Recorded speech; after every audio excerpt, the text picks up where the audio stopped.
Chapter 20, in which Fix comes face to face with Phileas Fogg. While these events were passing at the opium house, Mr. Fogg, unconscious of the danger he was in of losing the steamer, was quietly escorting Aouda about the streets of the English quarter, making the necessary purchases for the long voyage before them. It was all very well for an Englishman like Mr. Fogg to make the tour of the world with a carpet-bag. A lady could not be expected to travel comfortably under such conditions. He acquitted his task with characteristic serenity, and invariably replied to the remonstrances of his fair companion, who was confused by his patience and generosity. "It is in the interest of my journey, a part of my programme." The purchases made, they returned to the hotel, where they dined at a sumptuously served table d'hôte, after which Aouda, shaking hands with her protector, after the English fashion, retired to her room for rest. Mr. Fogg absorbed himself throughout the evening in the perusal of the Times and Illustrated London News. Had he been capable of being astonished at anything, it would have been not to see his servant return at bedtime. But knowing that the steamer was not to leave for Yokohama until the next morning, he did not disturb himself about the matter. When Passepartout did not appear the next morning to answer his master's bell, Mr. Fogg, not betraying the least vexation, contented himself with taking his carpet-bag, calling Aouda, and sending for a palanquin. It was then 8 o'clock. At 9:30, it being then high tide, the Carnatic would leave the harbor. Mr. Fogg and Aouda got into the palanquin, their luggage being brought after on a wheelbarrow, and half an hour later stepped upon the quay whence they were to embark. Mr. Fogg then learned that the Carnatic had sailed the evening before. He had expected to find not only the steamer, but his domestic, and was forced to give up both. But no sign of disappointment appeared on his face, and he merely remarked to Aouda, "It is an accident, madam, nothing more." At this moment a man who had been observing him attentively approached. It was Fix, who, bowing, addressed Mr. Fogg. "Were you not, like me, sir, a passenger by the Rangoon which arrived yesterday?" "I was, sir," replied Mr. Fogg coldly, "but I have not the honor—" "Pardon me, I thought I should find your servant here." "Do you know where he is, sir?" asked Aouda anxiously. "What?" responded Fix, feigning surprise. "Is he not with you?" "No," said Aouda, "he has not made his appearance since yesterday. Could he have gone on board the Carnatic without us?" "Without you, madam?" answered the detective. "Excuse me, did you intend to sail in the Carnatic?" "Yes, sir." "So did I, madam, and I am excessively disappointed. The Carnatic, its repairs being completed, left Hong Kong 12 hours before the stated time, without any notice being given, and we must now wait a week for another steamer." As he said "a week," Fix felt his heart leap for joy. Fogg detained at Hong Kong for a week. There would be time for the warrant to arrive, and fortune at last favored the representative of the law. His horror may be imagined when he heard Mr. Fogg say, in his placid voice, "But there are other vessels besides the Carnatic, it seems to me, in the harbor of Hong Kong." And offering his arm to Aouda, he directed his steps toward the docks in search of some craft about to start. Fix, stupefied, followed. It seemed as if he were attached to Mr. Fogg by an invisible thread. Chance, however, appeared really to have abandoned the man it had hitherto served so well. For 3 hours Phileas Fogg wandered about the docks, with the determination, if necessary, to charter a vessel to carry him to Yokohama, but he could only find vessels which were loading or unloading, and which could not, therefore, set sail. Fix began to hope again. But Mr. Fogg, far from being discouraged, was continuing his search, resolved not to stop if he had to resort to Macao, when he was accosted by a sailor on one of the wharves. "Is your honor looking for a boat?" "Have you a boat ready to sail?" "Yes, your honor, a pilot boat, number 43, the best in the harbor." "Does she go fast?" "Between 8 and 9 knots the hour. Will you look at her?" "Yes." "Your honor will be satisfied with her. Is it for a sea excursion?" "No, for a voyage." "A voyage?" "Yes. Will you agree to take me to Yokohama?" The sailor leaned on the railing, opened his eyes wide, and said, "Is your honor joking?" "No, I have missed the Carnatic, and I must get to Yokohama by the 14th at the latest to take the boat for San Francisco." "I am sorry," said the sailor, "but it is impossible." "I offer you £100 per day, and an additional reward of £200 if I reach Yokohama in time." "Are you in earnest?" "Very much so." The pilot walked away a little distance and gazed out to sea, evidently struggling between the anxiety to gain a large sum and the fear of venturing so far. Fix was in mortal suspense.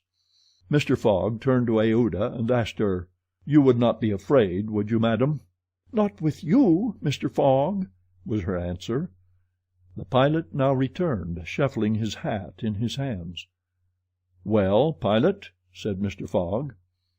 "Well, your honor," replied he, "I could not risk myself, my men, or my little boat of scarcely 20 tons on so long a voyage at this time of year.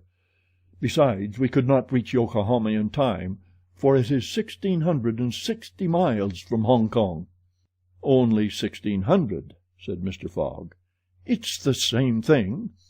Fix breathed more freely. "But," added the pilot, "it might be arranged another way." Fix ceased to breathe at all. "How?" asked Mr. Fogg.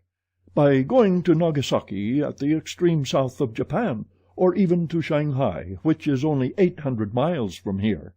In going to Shanghai we should not be forced to sail wide of the Chinese coast, which would be a great advantage, as the currents run northward and would aid us." "Pilot," said Mr. Fogg, "I must take the American steamer at Yokohama, and not at Shanghai or Nagasaki." "Why not?" returned the pilot. "The San Francisco steamer does not start from Yokohama. It puts in at Yokohama and Nagasaki, but it starts from Shanghai." "You are sure of that?" "Perfectly." "And when does the boat leave Shanghai?" "On the 11th at 7 in the evening. We have, therefore, 4 days before us, that is 96 hours, and in that time, if we had good luck and a southwest wind, and the sea was calm, we could make those 800 miles to Shanghai." "And you could go?" "In an hour, as soon as provisions could be got aboard and the sails put up." "It is a bargain. Are you the master of the boat?" "Yes, John Bunsby, master of the Tankadere." "Would you like some earnest money?" "If it would not put your honor out." "Here are £200 on account, sir," added Phileas Fogg, turning to Fix, "if you would like to take advantage—" "Thanks, sir, I was about to ask the favor." "Very well. In half an hour we shall go on board." "But poor Passepartout," urged Aouda, who was much disturbed by the servant's disappearance. "I shall do all I can to find him," replied Phileas Fogg. While Fix, in a feverish, nervous state, repaired to the pilot boat, the others directed their course to the police station at Hong Kong.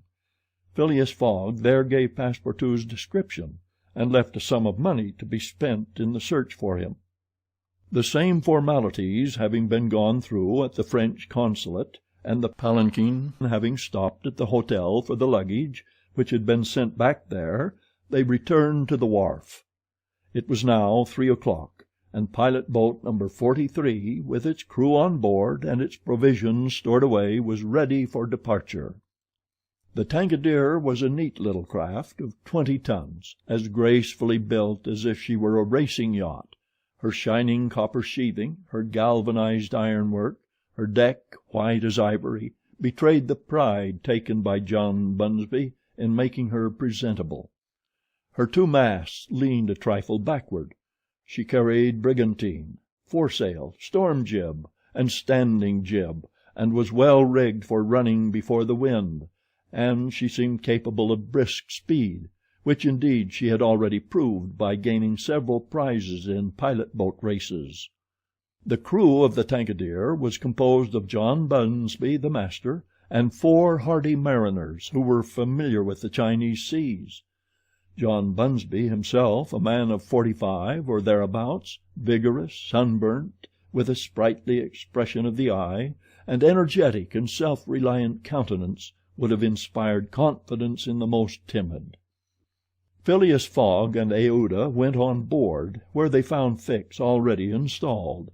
Below deck was a square cabin, of which the walls bulged out in the form of cots, above a circular divan. In the center was a table provided with a swinging lamp. The accommodation was confined but neat. "I am sorry to have nothing better to offer you," said Mr. Fogg to Fix, who bowed without responding. The detective had a feeling akin to humiliation in profiting by the kindness of Mr. Fogg. "It's certain," thought he, "though a rascal as he is a polite one." The sails and the English flag were hoisted at 10 minutes past 3. Mr. Fogg and Aouda, who were seated on deck, cast a last glance at the quay in the hope of espying Passepartout. Fix was not without his fears, lest chance should direct the steps of the unfortunate servant, whom he had so badly treated, in this direction, in which case an explanation the reverse of satisfactory to the detective must have ensued. But the Frenchman did not appear, and without doubt was still lying under the stupefying influence of the opium. John Bunsby, master, at length gave the order to start, and the Tankadere, taking the wind under her brigantine, foresail, and standing jib, bounded briskly forward over the waves. Chapter 21, in which the master of the Tankadere runs great risk of losing a reward of £200. This voyage of 800 miles was a perilous venture on a craft of 20 tons, and at that season of the year.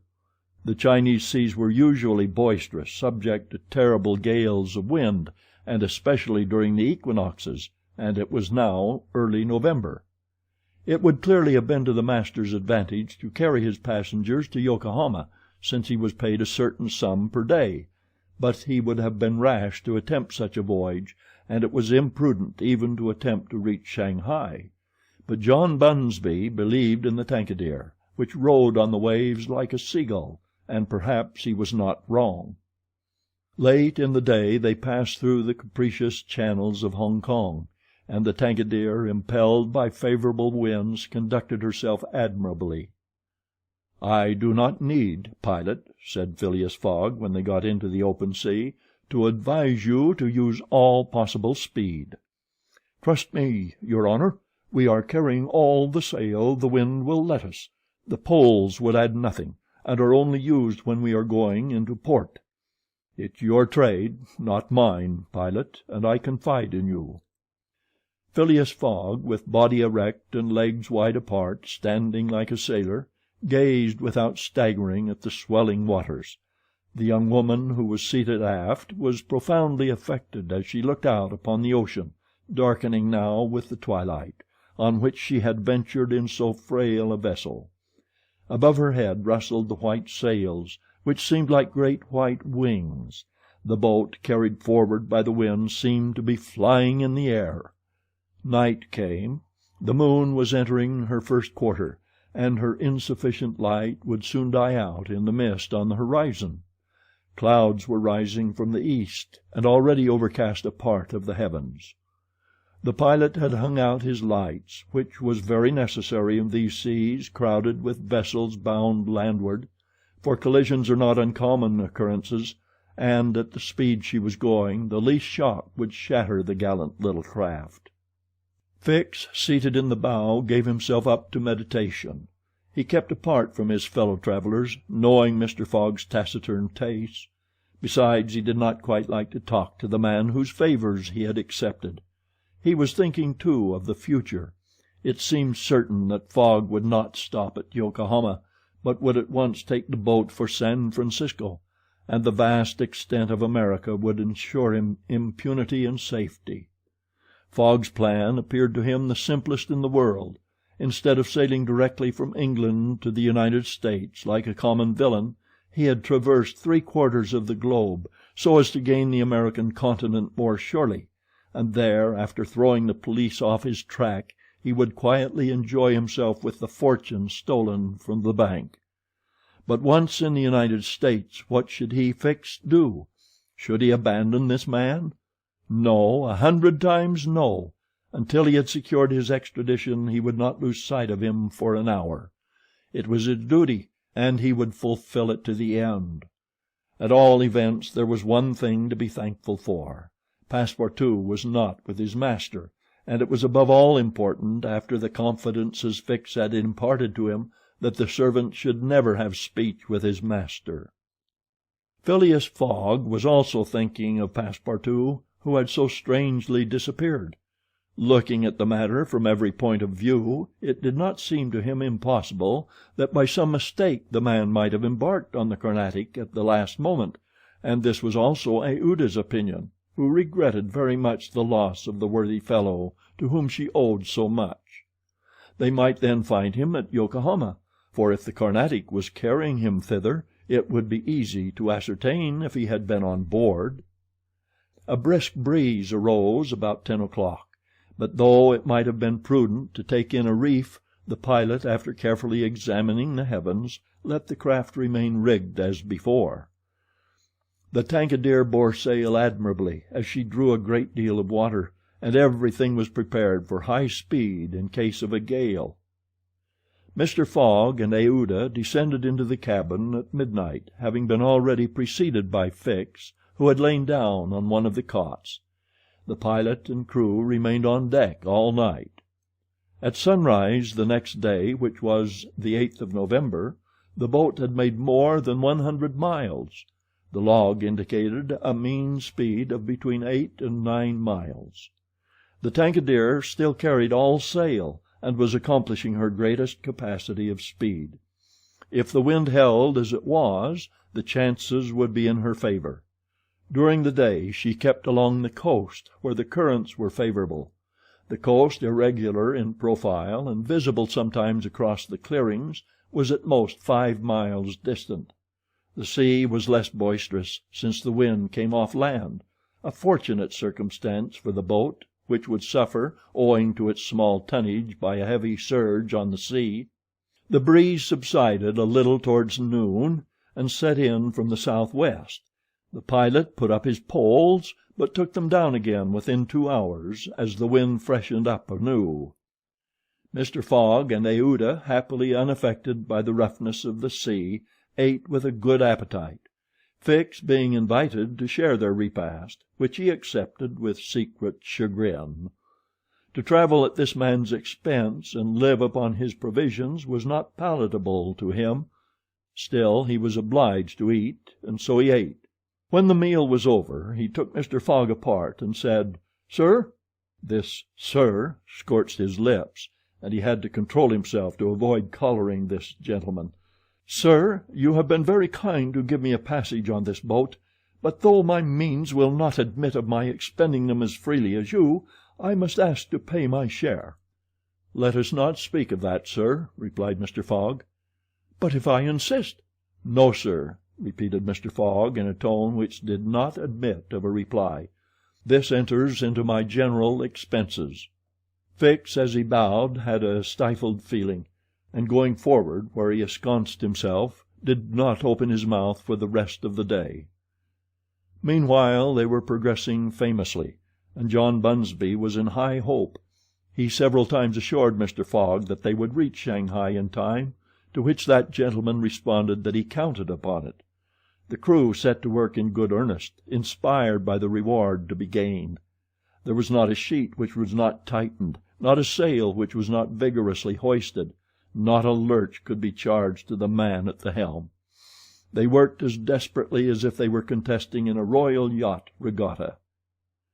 By evening the logs showed that 220 miles had been accomplished from Hong Kong, and Mr. Fogg might hope that he would be able to reach Yokohama without recording any delay in his journal, in which case the many misadventures which had overtaken him since he left London would not seriously affect his journey. The Tankadere entered the Straits of Fokien, which separate the island of Formosa from the Chinese coast, in the small hours of the night, and crossed the Tropic of Cancer. The sea was very rough in the straits, full of eddies formed by the counter currents, and the chopping waves broke her course, whilst it became very difficult to stand on deck. At daybreak the wind began to blow hard again, and the heavens seemed to predict a gale. The barometer announced a speedy change, the mercury rising and falling capriciously. The sea also, in the southeast, raised long surges which indicated a tempest. The sun had set the evening before in a red mist, in the midst of the phosphorescent scintillations of the ocean. John Bunsby long examined the threatening aspect of the heavens, muttering indistinctly between his teeth. At last he said in a low voice to Mr. Fogg, "Shall I speak out to your honor?" "Of course." "Well, we are going to have a squall." "Is the wind north or south?" asked Mr. Fogg quietly. "South. Look, a typhoon is coming up." "Glad it's a typhoon from the south, for it will carry us forward." "Oh, if you take it that way," said John Bunsby, "I've nothing more to say." John Bunsby's suspicions were confirmed. At a less advanced season of the year the typhoon, according to a famous meteorologist, would have passed away like a luminous cascade of electric flame, but in the winter equinox it was to be feared that it would burst upon them with great violence. The pilot took his precautions in advance. He reefed all sail, the pole masts were dispensed with, all hands went forward to the bows. A single triangular sail of strong canvas was hoisted as a storm jib, so as to hold the wind from behind. Then they waited. John Bunsby had requested his passengers to go below, but this imprisonment in so narrow a space, with little air, and the boat bouncing in the gale, was far from pleasant. Neither Mr. Fogg, Fix, nor Aouda consented to leave the deck. The storm of rain and wind descended upon them towards 8 o'clock, but with its bit of sail the Tangier was lifted like a feather by a wind, an idea of whose violence can scarcely be given. To compare her speed to 4 times that of a locomotive going on full steam would be below the truth. The boat scudded thus northward during the whole day, borne on by monstrous waves, preserving always, fortunately, a speed equal to theirs. 20 times she seemed almost to be submerged by these mountains of water which rose behind her, but the adroit management of the pilot saved her. The passengers were often bathed in spray, but they submitted to it philosophically. Fix cursed it, no doubt, but Aouda, with her eyes fastened upon her protector, whose coolness amazed her, showed herself worthy of him, and bravely weathered the storm. As for Phileas Fogg, it seemed just as if the typhoon were a part of his programme. Up to this time the Tangier had always held her course to the north, but towards evening the wind, veering 3/4, bore down from the northwest. The boat, now lying in the trough of the waves, shook and rolled terribly. The sea struck her with fearful violence. At night the tempest increased in violence. John Bunsby saw the approach of darkness and the rising of the storm with dark misgivings. He thought a while, and then asked his crew if it was not time to slacken speed. After a consultation he approached Mr. Fogg and said, "I think, your honor, that we should do well to make for one of the ports on the coast." "I think so too." "Ah," said the pilot, "but which one?" "I know of but one," returned Mr. Fogg tranquilly. "And that is?" "Shanghai." The pilot at first did not seem to comprehend. He could scarcely realize so much determination and tenacity. Then he cried, "Well, yes, your honor is right. To Shanghai." So the Tangier kept steadily on her northward track. The night was really terrible. It would be a miracle if the craft did not founder. Twice it could have been all over with her if the crew had not been constantly on the watch. Aouda was exhausted, but did not utter a complaint. More than once Mr. Fogg rushed to protect her from the violence of the waves. Day reappeared. The tempest still raged with undiminished fury, but the wind now returned to the southeast. It was a favorable change, and the Tangier again bounded forward on this mountainous sea, though the waves crossed each other and imparted shocks and countershocks which would have crushed a craft less solidly built. From time to time the coast was visible through the broken mist, but no vessel was in sight. The Tankadere was alone upon the sea. There were some signs of a calm at noon, and these became more distinct as the sun descended toward the horizon. The tempest had been as brief as terrific. The passengers, thoroughly exhausted, could now eat a little and take some repose. The night was comparatively quiet. Some of the sails were again hoisted, and the speed of the boat was very good. The next morning at dawn they espied the coast, and John Bunsby was able to assert that they were not 100 miles from Shanghai.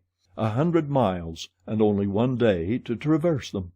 That very evening Mr. Fogg was due at Shanghai if he did not wish to miss the steamer to Yokohama. Had there been no storm, during which several hours were lost, they would be at this moment within 30 miles of their destination. The wind grew decidedly calmer, and happily the sea fell with it. All sails were now hoisted, and at noon the Tankadere was within 45 miles of Shanghai. There remained yet 6 hours in which to accomplish that distance. All on board feared that it could not be done, and every one, Phileas Fogg no doubt excepted, felt his heart beat with impatience. The boat must keep up an average of 9 miles an hour, and the wind was becoming calmer every moment. It was a capricious breeze coming from the coast, and after it passed the sea became smooth. Still the Tankadere was so light, and her fine sails caught the fickle zephyr so well, that with the aid of the currents John Bunsby found himself at 6 o'clock not more than 10 miles from the mouth of Shanghai River. Shanghai itself is situated at least 12 miles up the stream. At 7 they were still 3 miles from Shanghai. The pilot swore an angry oath. The reward of £200 was evidently on the point of escaping him. He looked at Mr. Fogg. Mr. Fogg was perfectly tranquil, and yet his whole fortune was at this moment at stake. At this moment also a long black funnel crowned with wreaths of smoke appeared on the edge of the waters. It was the American steamer leaving for Yokohama at the appointed time. "Confound her!" cried John Bunsby, pushing back the rudder with a desperate jerk. "Signal her," said Phileas Fogg quietly. A small brass cannon stood on the forward deck of the Tankadere for making signals in the fogs. It was loaded to the muzzle, but just as the pilot was about to apply a red-hot coal to the touch-hole, Mr. Fogg said, "Hoist your flag." The flag was run up at half-mast, and this being the signal of distress, it was hoped that the American steamer, perceiving it, would change her course a little, so as to succor the pilot boat. "Fire!" said Mr. Fogg, and the booming of the little cannon resounded in the air.